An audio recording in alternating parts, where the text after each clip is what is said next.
Okay, so the other topic that we had discussed was this pipeline setup.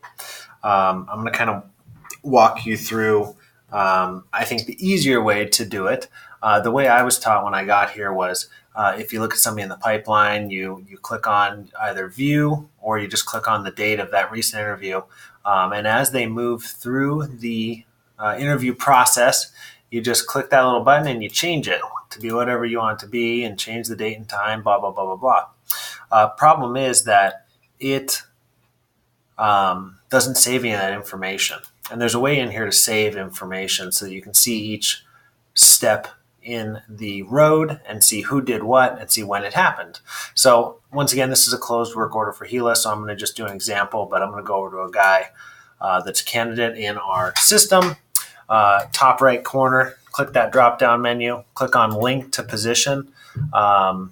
This is the way that you're going to get a proper link in there and it won't show up as resume right off the bat. So click on link to position. You have to find your position by searching, doing whatever you're going to do. Mine's right here, so I'm just going to click on it. It says it was successful, close, go back to my pipeline, refresh. And there is Shelby Davis. I just linked him in here. So let's say I sent his resume.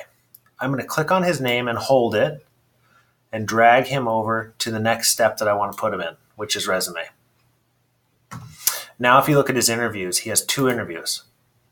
It keeps intact his link interview, his presentation link interview.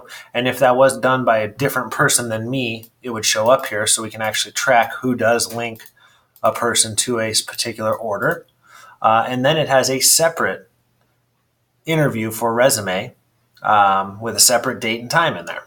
Now, if 2 days down the road, Shelby gets an in-person interview, I'll drag and drop him into in-person, click on view interviews, click on that in-person interview date, and I'll change the date and time to be whatever date and time his interview is. Let's say his interview is Monday at 4 o'clock. Boom.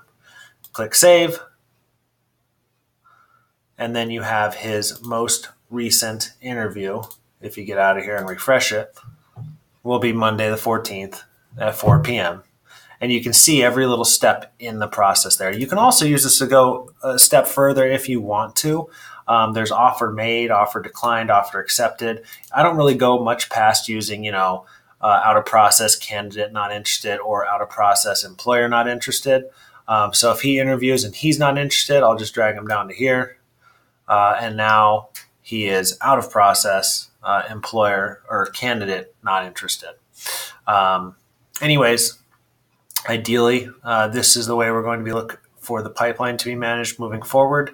Once again, if you have any questions, please give me a buzz. Bye.